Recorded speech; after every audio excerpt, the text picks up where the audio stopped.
আজকে আমি জোড়া মাংস তৈরি করব। তার জন্য এখানে ফ্রেশ কিছুটা গরুর মাংস নিয়েছি। এর মধ্যে আদা রসুন বাটা দিয়ে দিচ্ছি, পেঁয়াজ বাটা দিয়ে দিচ্ছি, লবণ মরিচ হলুদের গুঁড়া জিরার গুঁড়া, সেই সাথে ধনিয়ার গুঁড়া দিয়ে দিচ্ছি। সবগুলোকে খুব ভালোভাবে মেখে নিয়েছি। শেষে একটু তেলও দিয়ে দিচ্ছি। তারপর এটাকে মেখে আমি 1 ঘন্টার জন্য রেস্টে রেখে দিচ্ছি। 1 ঘন্টা পর এটাকে চুলায় বসিয়ে দিয়েছি। তারপর এটাকে আমি কিছুক্ষণ কষিয়ে নিব।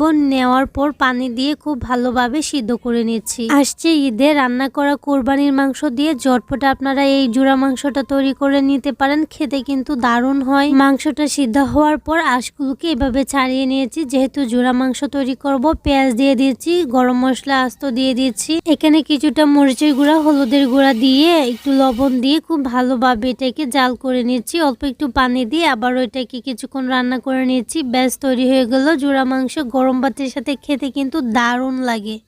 আজকে আমি জোড়া মাংস তৈরি করব। তার জন্য এখানে ফ্রেশ কিছুটা গরুর মাংস নিয়েছি। এর মধ্যে আদা রসুন বাটা দিয়ে দিচ্ছি, পেঁয়াজ বাটা দিয়ে দিচ্ছি, লবণ মরিচ হলুদের গুঁড়া জিরার গুঁড়া, সেই সাথে ধনিয়ার গুঁড়া দিয়ে দিচ্ছি। সবগুলোকে খুব ভালোভাবে মেখে নিয়েছি। শেষে একটু তেলও দিয়ে দিচ্ছি। তারপর এটাকে মেখে আমি 1 ঘন্টার জন্য রেস্টে রেখে দিচ্ছি। 1 ঘন্টা পর এটাকে চুলায় বসিয়ে দিয়েছি। তারপর এটাকে আমি কিছুক্ষণ কষিয়ে নিব।